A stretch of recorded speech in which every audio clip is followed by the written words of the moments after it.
Hello and welcome to Ital-Solar for a new training session. Today we are going to look at the Ital system. I am Stefan Aroet and I have been working in the design office since 2011. We will be discussing various important parts, including specific Ital parts, diverse rail samples, detailed model samples, functional trays, and complex modules. And then we will now share the screen and carefully look at an informative Ital-Solar slideshow presentation. And some examples of layout. We'll start with the slideshow. Ital-Solar is certified with a technical survey, New Etienne at Alpe Control. The system only goes into landscape mode with fault center distances around our meters. If you are on a dry type of tray and on sandwich panel, you can go up to 3 meters. Of course, for all projects, we will provide you with a calculation note.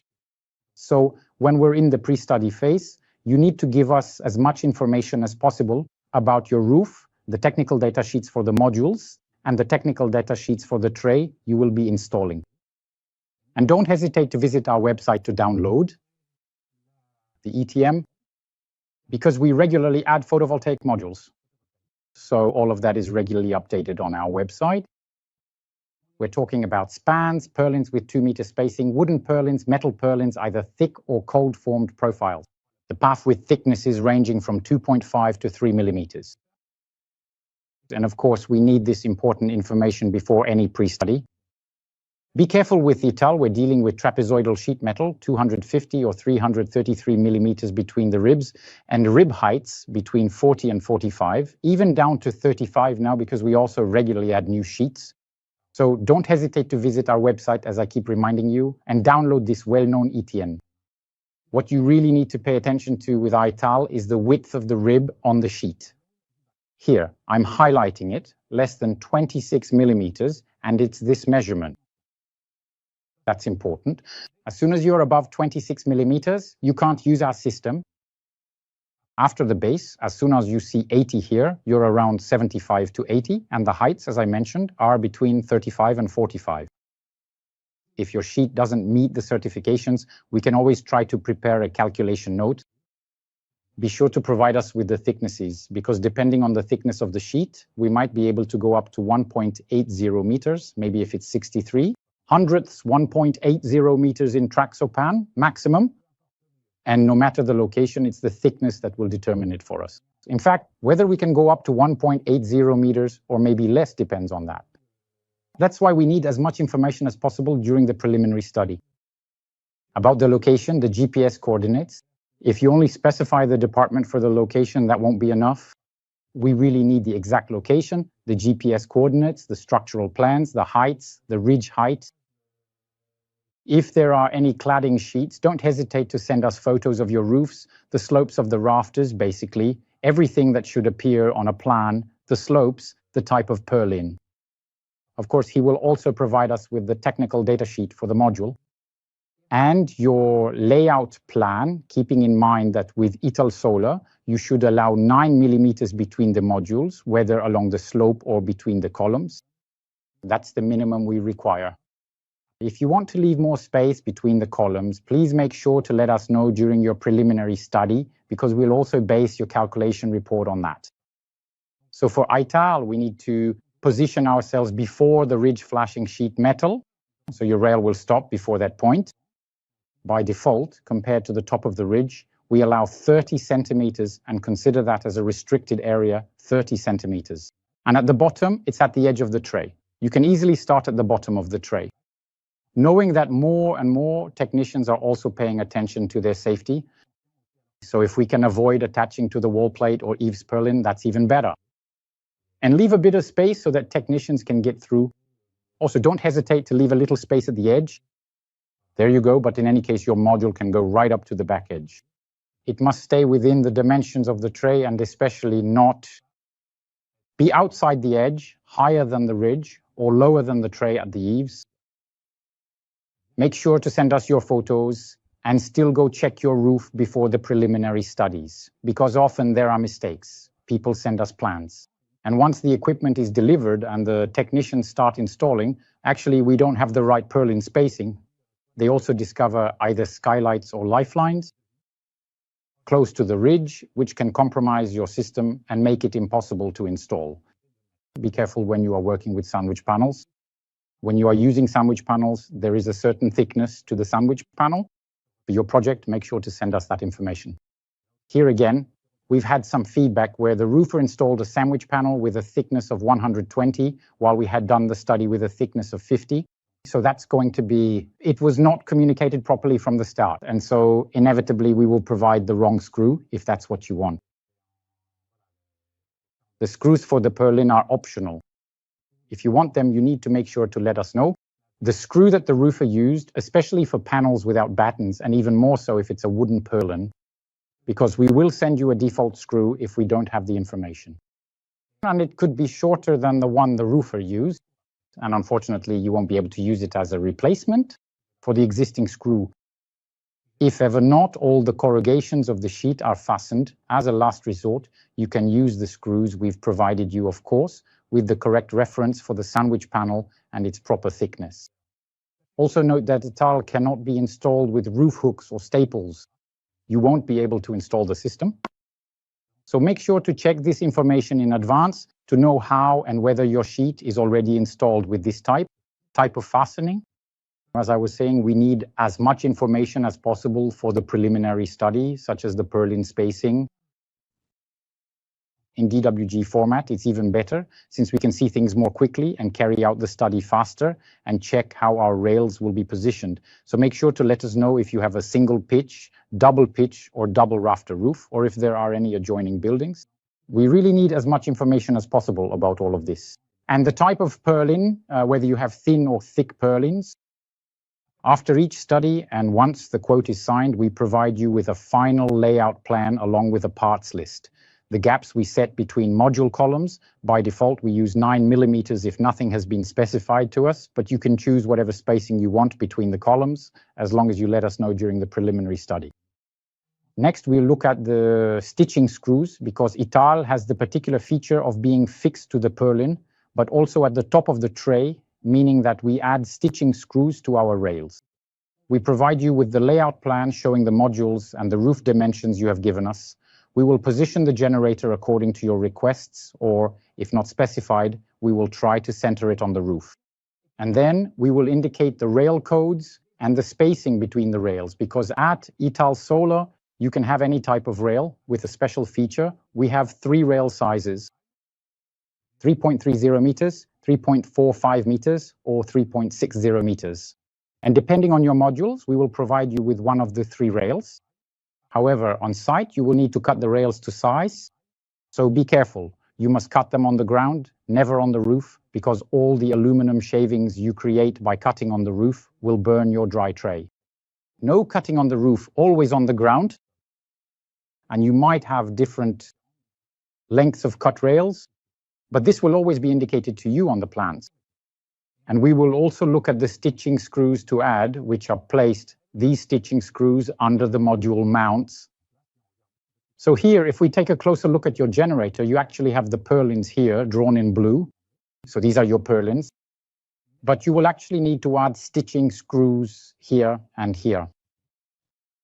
Each time, so 1, 2, well, on each individual module mount, 1 or 2 or even 3, or sometimes, instead of having just 2 rails under each column of modules, meaning 2 distinct columns of rails, you might actually have 3 complete columns of rails. This particular configuration truly depends on your specific purlin spacing and also on the precise type of your roof.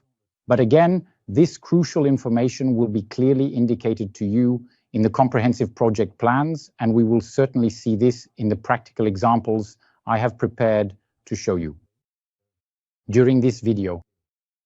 As I mentioned earlier, Ital-Solar rails come in lengths of 3.30 meters, 3.45 meters, and 3.60 meters, and are made of aluminum. And you'll be installing them on the roof, but make sure to check everything before fixing anything in place. First, on the flat part of the tray, check how your generator will be positioned. All types of overhangs are possible with Ital. You could very well be attached to a purlin and only have stitching screws, which allows you to avoid mounting directly on the purlin, eaves purlin. You can safely secure your system to the eaves purlin without any problem. and that is a strong point of Ital.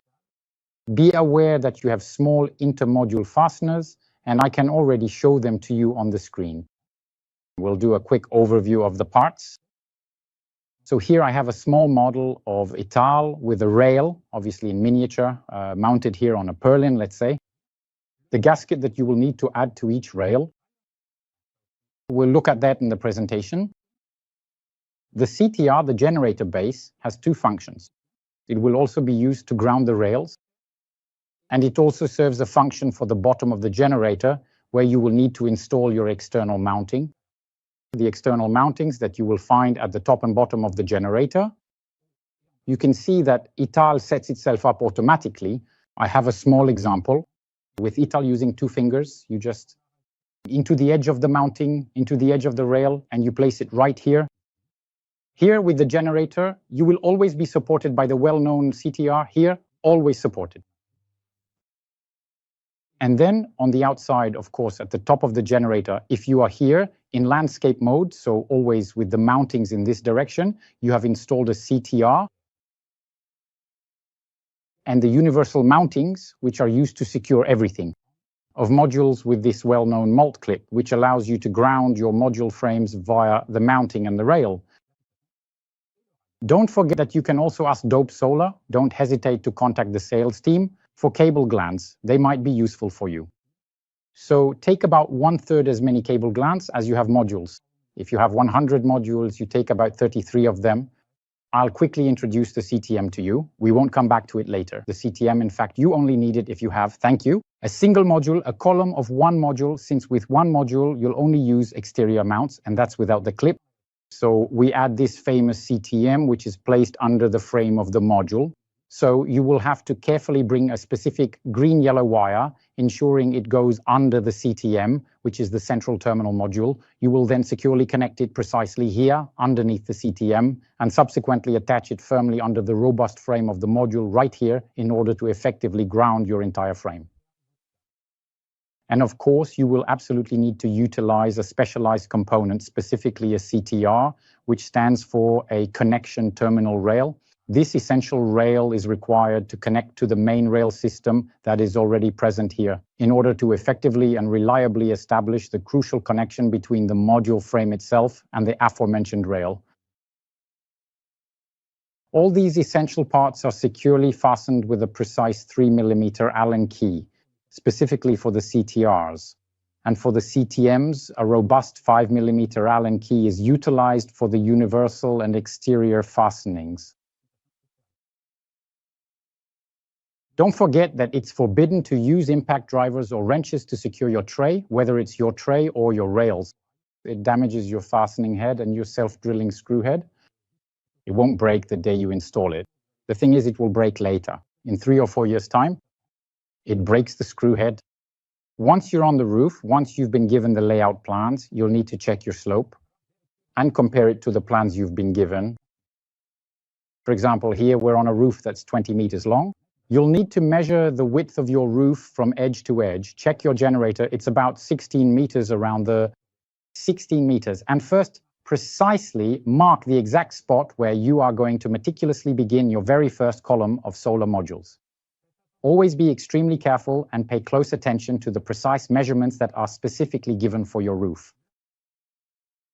For example, here we've indicated, this is just an example, be careful, a distance to respect, for instance, 2 meters. If you're on the roof and you think, no, I'm not going to start at 2 meters, I'll start at 50 centimeters, be careful. We've done a calculation note. If we've specified a distance, it might be because if you go closer to the edge, you might need 3 rails at the edge instead of 2, maybe even 4. Or maybe it's impossible to go right to the edge, depending on the spacing of the purlins, your roof, if it's a single slope, or the altitude. All of that is checked before every project. Be careful if you move your generator. If you make any changes compared to the plan we provided, don't hesitate to call us when you're on the roof. If you have an issue and you have to be closer, we can do the calculation note, we can help you. Maybe you'll need a rail reinforcement. So make sure to check the plans, your roof, and the spacing of the purlins carefully. And don't hesitate to already prepare your rails. Just lay them on the roof and see how they line up on the slope in relation to your purlins. Also, you will need to mark the corrugations that will receive the rails. And here, based on the feedback we've received, what I recommend for installers is to create two gauges. Two gauges with the dimensions of the module, plus the gap that will be set between the columns. Here I have two examples. I've made two gauges with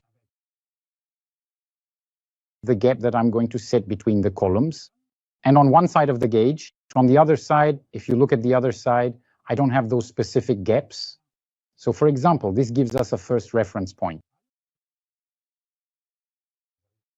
A rail at the dimension of the module, up to the gap between the module's columns. And then there are forbidden zones, between 0 and 13 centimeters from the edge of the module, no rail. Between 13 and plus 33, so between 13 and 46 centimeters from the edge of the module, you can place your rails. So if you set your gauge, if we look closely at my model, for example, I have a piece of tray here with waves. You could very well have a tray here, the rail here, and the rail markers here. For example, here you could put a rail and then another one here. If you look a bit closer with the tray placed there, you would have a wave here. And you mark it with spray paint, construction spray paint. Don't hesitate to mark your tray waves. And if ever, like here, you end up between two waves, well, what you need to do is figure out where the other marking for the other wave will be. If you are normally on the other wave, you will only have one marker. So you mark your tray wave. You need to be very careful about this. When you have two rows of rails under each module, between the rail you are going to install and your second rail, you need at least 1 meter. You could very well have 1 meter 33.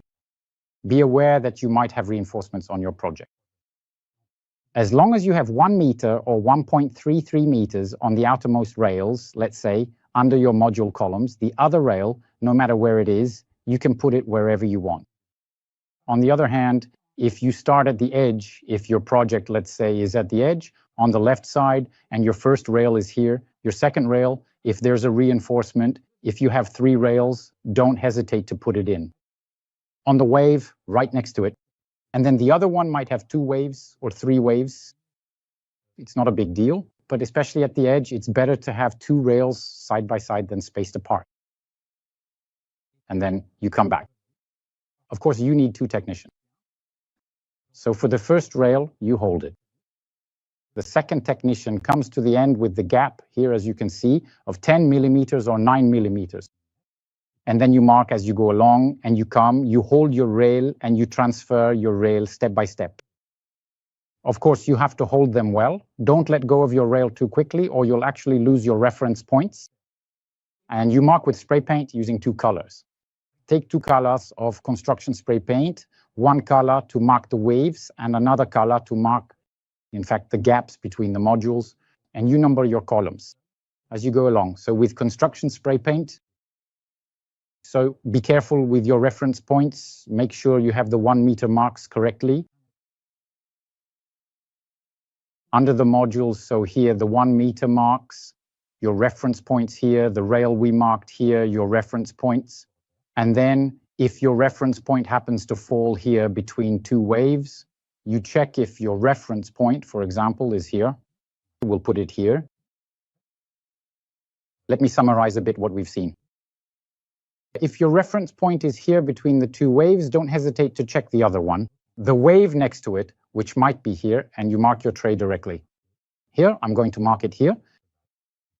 You mark your tray and there you go. As long as you have your 1 meter or 1.33 meters, but at least a minimum of 1 meter, never less than 1 meter.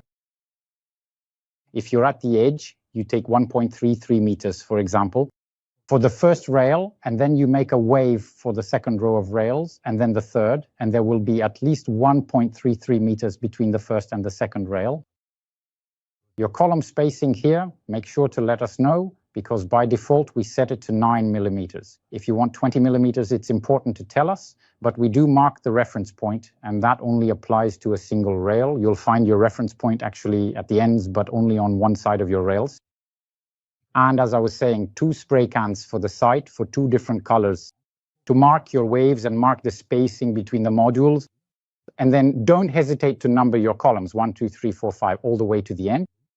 That way, it actually helps you later on to do your layout and properly place your rails. You can also, to help yourself when you install your two rails, use all the fastenings. As you can see here, they didn't start at the bottom of the roof. They started a bit above the bottom, but we placed them as close as possible to the trays fastenings. That way, you'll be as straight as possible and you align according to the trays fastening. Don't hesitate to use these fastenings, at least as reference points, so you don't end up too crooked. Actually, you also need to check how your rails will line up on the slope. So you'll position your rails as if they were properly placed on your roof according to the plan. And you'll set them down flat and see how they align with your purlins. And if that matches your project, if it lines up well with the purlin spacing and the gaps, and then see if you need to cut the rails or not. So I recommend following the plans and the cross-section we've provided. Afterwards, we can cheat a little bit, and I'll show you how with the layout we have in the presentation.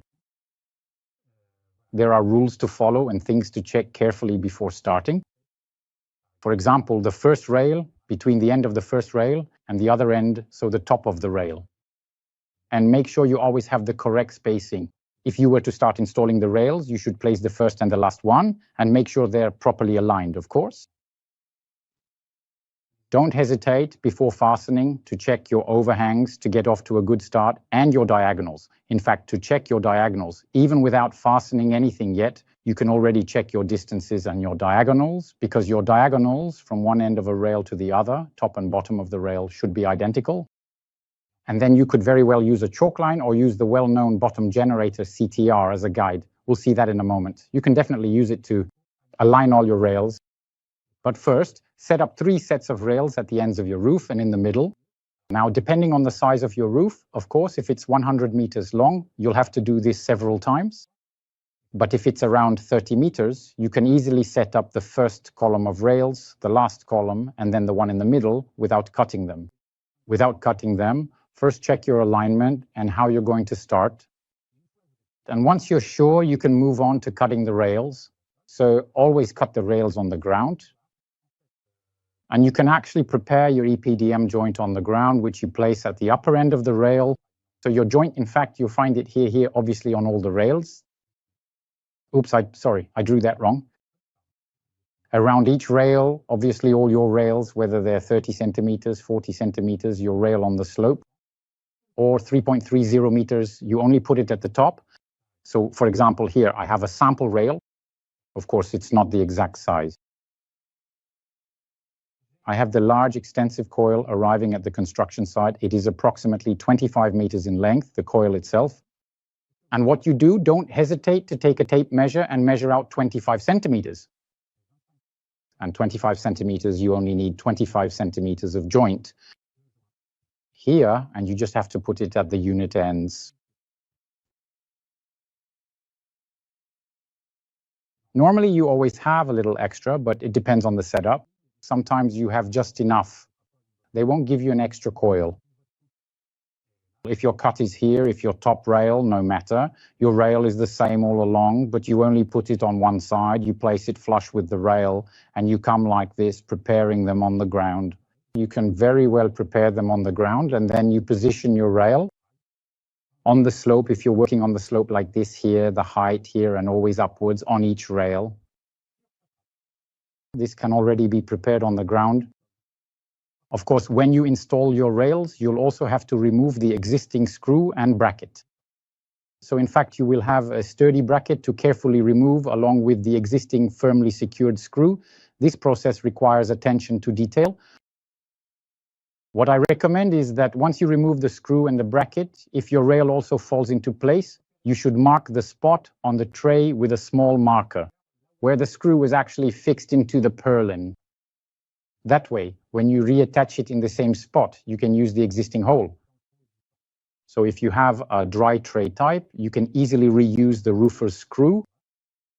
Of course, you need to go back into the same hole because the tip will already be damaged. Otherwise, we will provide you with a default screw, and if necessary, you could possibly make a new hole next to the existing one. But keep in mind that it's good to know which screw you're using. On a dry tray, generally, you'll use 6-3 if it's a thin purlin, and you'll use 6 if it's a thick purlin. In some cases, we can provide you with 5 to 5. You need to be careful because if we provide you with 5-5 and the roofer used 6 or 6-3, you won't be able to use our screw unless there is no fastening. So always make sure to check in advance what the roofer has installed. And the screw, be careful with the screw. When you install your rail, it comes pre-assembled with a vulcanized washer. So please don't ever forget, when you securely attach your solar rail to the purlin, it is always essential to use a vulcanized washer as well, in order to fully ensure complete and absolute water tightness. There is no compression cut, that's all.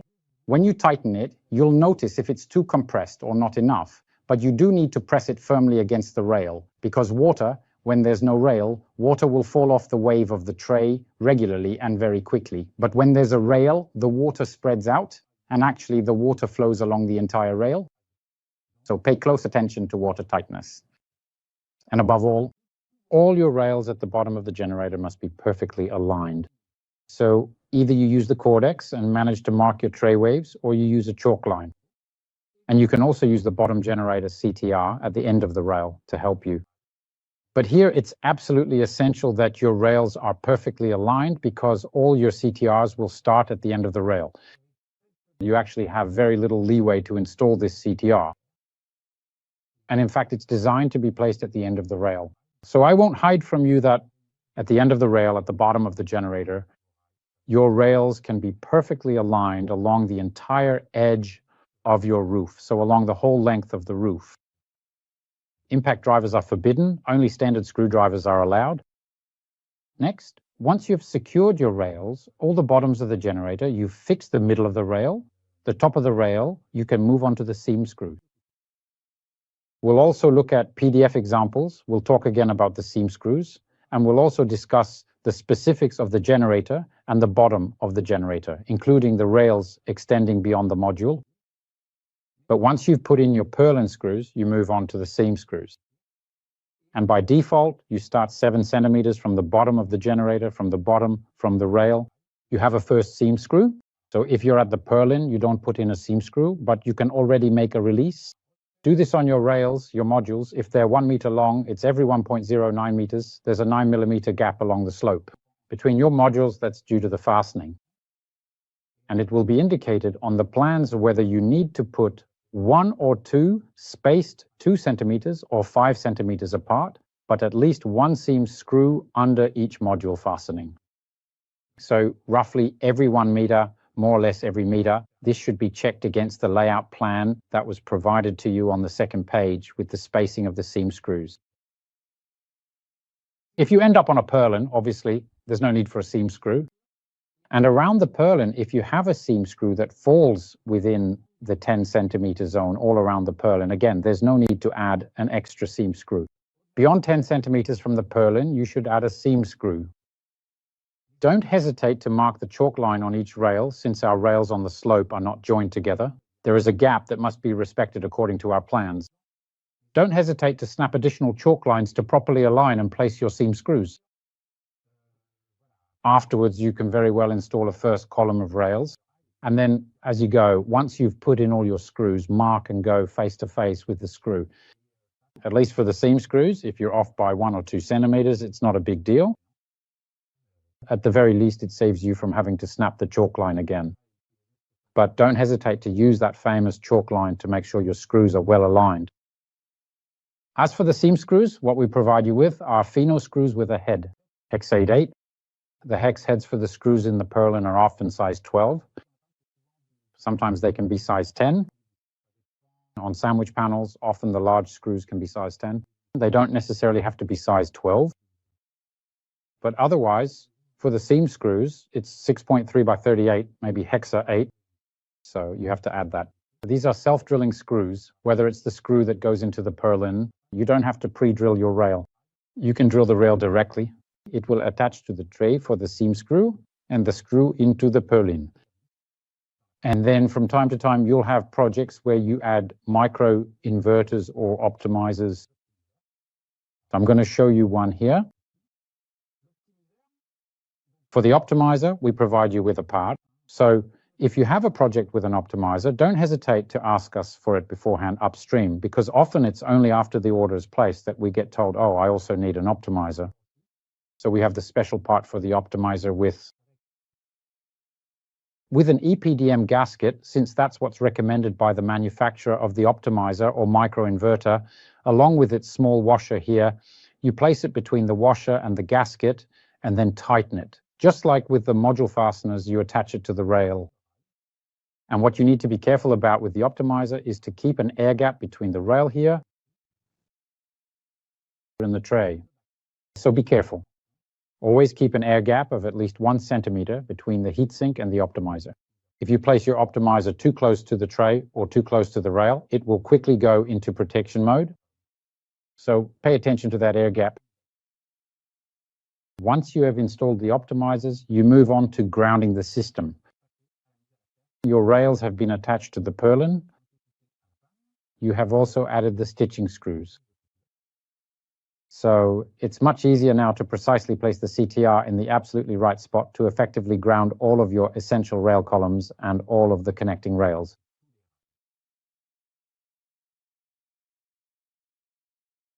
You tighten the bottom tip screw against the rail. You tighten it with a screwdriver, but it's an Allen key, 3mm Allen key. Tightening torque, 5.3 newtons. You insert the green-yellow wire at the top, corresponding to the tip screw. At the top, tighten between 2.5 and 3 newtons. Be careful with the tightening. The tip screw must not go all the way through the cable and should stop just after passing through the insulation. Otherwise, you will create contact between the aluminum here inside and the copper. And there's a wiring layout called an S pattern, which means you can go up, cross over, and come back down. You make an S shape. Don't hesitate to number the clamp. Pascal, we talked about this at the beginning of the project. This can also help you when routing your grounding wires. So the cable clamp here, I'll show it to you on the screen. Here along the rail, you can also make good use of the cable clamp. I'll put it on by itself. It can help you. There's also the module mounting. Since you know exactly where your modules will be positioned in relation to the mounting screws you've installed, you can easily prepare the module mounts in advance, which will clip directly onto the rail here. And you can also secure the green-yellow wire under the mounting bracket. That can be useful. The clamp with the malt clamp here is used to ground your modules. And then recently we managed to get approval with the Ital system. We could potentially eliminate all of these various grounding connections by directly grounding the tray itself, thereby simplifying the overall system. In fact, we did a test with LCIE, so don't hesitate to ask for it.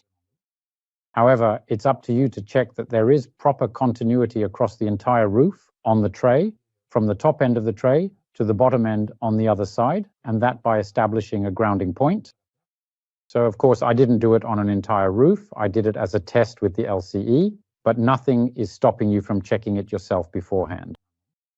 And if you manage to prove that it is properly grounded by checking your continuity and attaching a wire with the CTM right here, with that little CTM I showed you earlier, all you have to do is slide your ground wire in here with the CTM, tighten it always to 3 Newton meters, just like with the CTR. You can very well attach it under the metal cladding at the ridge if it's accessible, or at another point. Nothing stops you from choosing a different spot. And the same goes here. You tighten your tray between 3.5 and 4 Newton meters. And you also check in the same way the grounding. But you can very well check between the top of your generator and the bottom of your generator, the top of the tray and the bottom of the tray, and even check your rails already. First of all, if there is indeed continuity, after you've installed all your rails, check the first rail and the last rail and make sure that this famous continuity is present. Once you have completed the grounding, you can move on to installing the modules. For the modules, you will always start from the bottom of the generator. And be aware that at the bottom of the generator, the rail must extend at least 7 centimeters beyond the edge. And depending on the layout, you might have 8 centimeters, but when the bottom generator CTR and the outer fastener are side by side, your module ends up 7 centimeters from the edge of the rail. If we look at our generator, we have the bottom generator CTR, which will be with the CTR, right at the edge of the rail, which is 2 centimeters wide. That's why alignment is so important. A flawless bottom generator on the gutter requires perfectly aligned rails. You don't have to be on the purlin. You can be between the second purlin and the wall plate, but you need to be generally right at the edge. That's why the rails must be perfectly aligned. And if necessary, for the CTRs, it's the same. Don't hesitate to use a chalk line again to make sure you're properly aligned. You can have a margin of 5 millimeters, up to 1 centimeter at most. And be careful about that. We'll see it in the layout examples. All your CTRs must be well aligned. And of course, your exterior fastener should always be placed on the side with the spring. That's the slope side with the spring. And you place it at the edge of the rail if you have a small rail edge. And you position it between 2 points. And you place it at the end. At this point, you can start installing your module. You have already prepared your module fasteners in advance, including the intermediate ones in relation to your seam screws as well. So you place them a bit further away than the seam screws. Then you place your first module and slide your fasteners under the frame of the module with the clip here, which will provide grounding. What does it do? It creates an equipotential connection between the frame of the module, the underside of the module frame, and your rail. For tightening the modules, use a TLM5, tighten to 10 newtons. Make sure to check from time to time that you are indeed at 10 N. Don't hesitate to try with a torque wrench. Of course, you won't check every single fastener, but from time to time, make sure you're at 10 newtons. And for the generator overhang at the top, you don't have the well-known CTR, but you do have 5 centimeters. So be careful to check the measurements properly. The dimensions, and we'll actually see that with the detailed plans, which I have as a very clear example right here for you. Here, for example, we have 33 columns and 13 rows.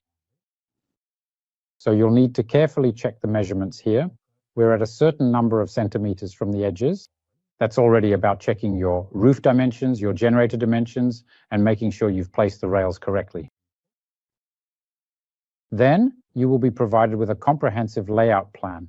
Here, if we zoom in a little bit more closely, actually, you have 3.60 meter long rails, and then a precise cut of 1.80 meters, and significant gaps here between the individual rails. So the first thing to check is your top rail and your bottom rail measurement. And above all, this measurement needs to be precise, 14.97 meters.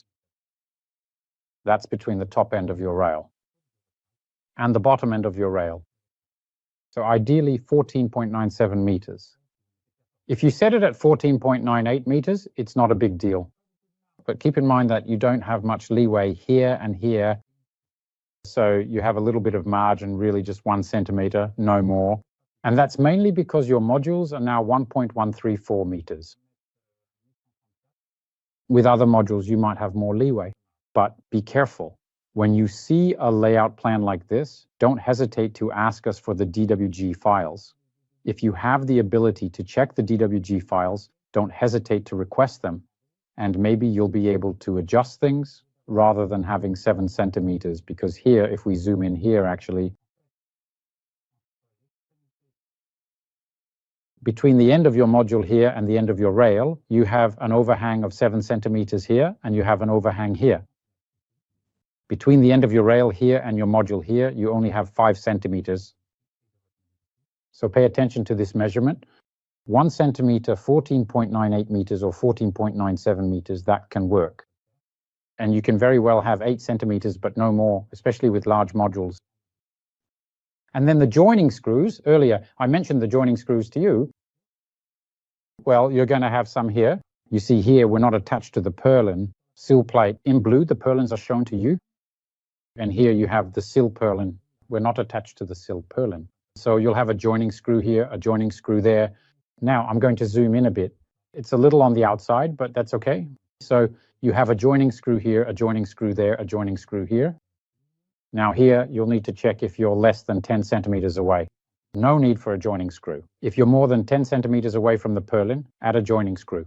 And maybe there will be reinforcements. Maybe you'll need 2 joining screws. Here you see you have a large overhang. It's not too much of a problem. What you need is a joining screw here. In any case, you'll be able to check based on the spacing indicated on your layout plan on the second page where we show you the joining screws. Here, same thing. Are you more than 10 centimeters or less than 10 centimeters from the purlin? Either you have a joining screw or you don't. Here, you can see right away you'll have a joining screw here, a joining screw here, a joining screw here. Here, a joining screw. You see, there's not much space between your rail and your module. So pay attention to the gaps, to the measurements we've given you. There's not much margin, so be careful. Be sure to follow our measurements closely. Here, you won't need a joining screw because you're almost directly at the purlin, so no need for a joining screw. Here, a joining screw. Here, a joining screw because you'll be more than 10 centimeters away. And then, of course, here, a joining screw. That's an example. For example, another layout. Here you are at the bottom of the generator. Again, 20 columns, 6 rows. So we provide you with the plan including the rails. And of course, you will already check on the flat part of the roof if you are installing a 2.40 meter rail. If necessary here, this is where earlier I was telling you 2.40 meters, maybe you'll be a bit tight on the compared to your module. Since it's a 3.60 meter rail, nothing stops you from using a 2.45 meter rail. Take 5 centimeters, you have a little bit of leeway, you can adjust a bit. So here, of course, that's going to affect your measurement. But it doesn't matter, your measurement, you won't need to worry about it, especially if you have 2 rails. What you really need to pay attention to is that specific measurement I mentioned right at the start. It's that specific measurement of 6.96 meters.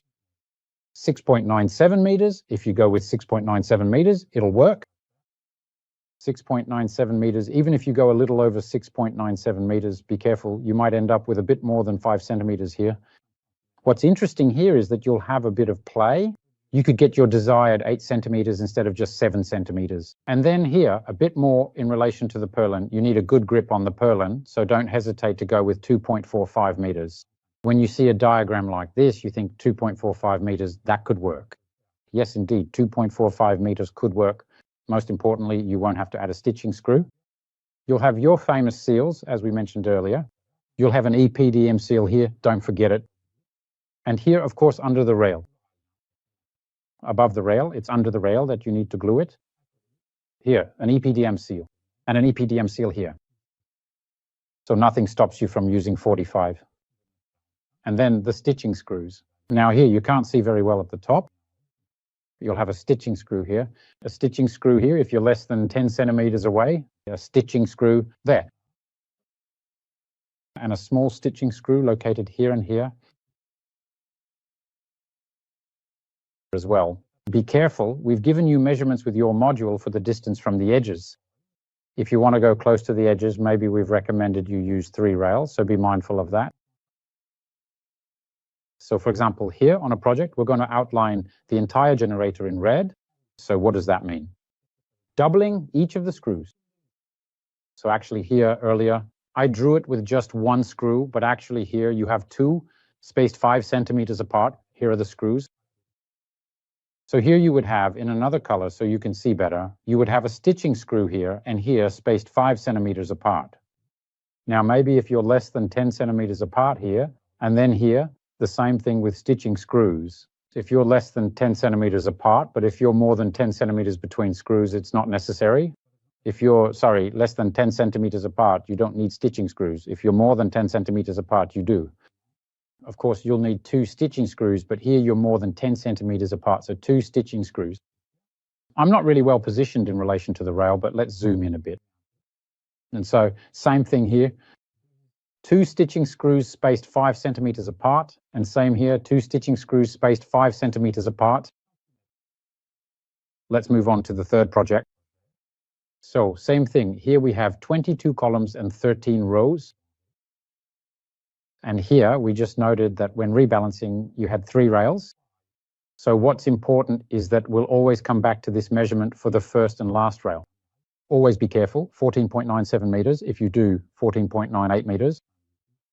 Nothing stops you from going to 14.98 meters to give yourself a bit more leeway and not end up with 7 centimeters at the bottom. You can cheat by a few millimeters, but be careful, you don't have much room. Your modules are 1,134. You're also using 3.60 meter rails, so that's the maximum. With 1,134, you really have not much room between your modules and your rails here.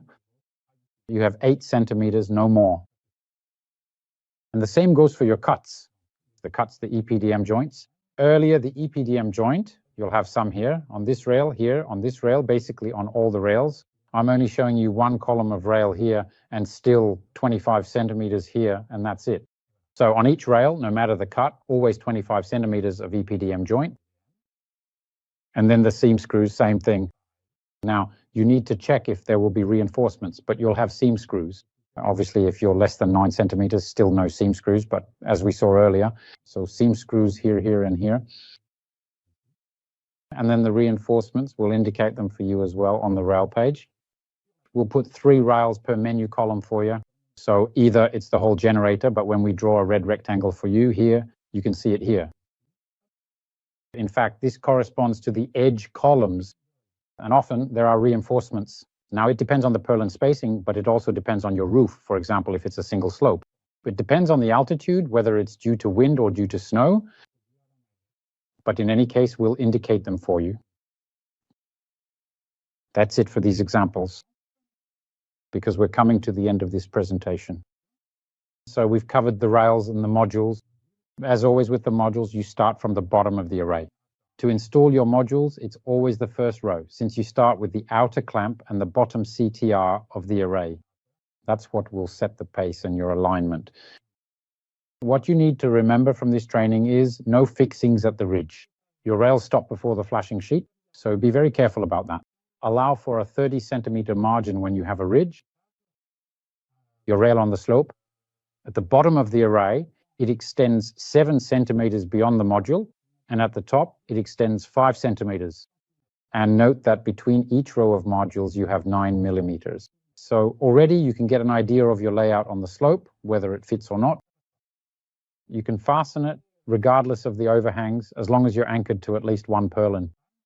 You can add a stitching screw into the tray, so that's useful. All overhangs are possible, so there's a good chance you'll be able to center your array. Unlike other systems, it's hard to center. And often, since the overhangs are too large, we have to reach for the lower or upper purlin. The clamping torque for the modules is 10 Newton meters using a 5 millimeter Allen key.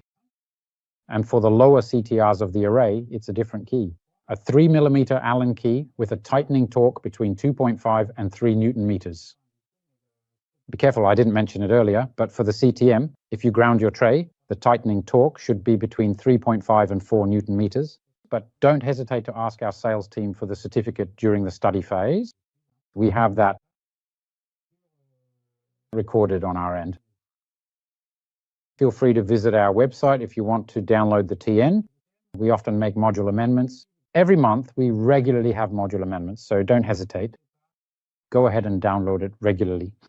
To meticulously check if your current project specifically utilizes this particular type of module, and if it's not readily available there, please do not hesitate to proactively ask us if it is currently being officially certified.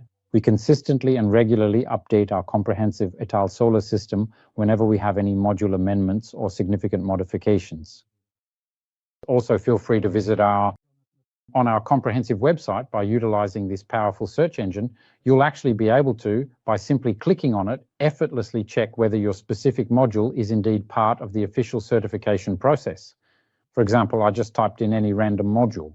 Maybe it won't be in the ITAL, but that's less. There you go, just giving you a small example, for instance, this one. And it will tell you whether or not it is certified with the system. So here you have different systems. And of course, it's with Ital. So also pay attention to the power ratings. You need to be careful because often the power ratings don't match your project requirements. If it's a 400, a 410 watt, or even a bit more now, make sure that this power class is also included in your project. So that's something you should also check. There you go. We've reached the end of this presentation. If you have any questions, I'll leave my email address at the end of this presentation. Feel free to download the training certificate after watching this. It's automatic as soon as you've entered your contact information. And if you have any questions, don't forget to include in the email address provided here your file number, which starts with F or E, the project number, and your company name. And we'll respond to your questions quickly. Questions? Thank you. I wish you a very good day and a great start to your project. See you soon. Goodbye.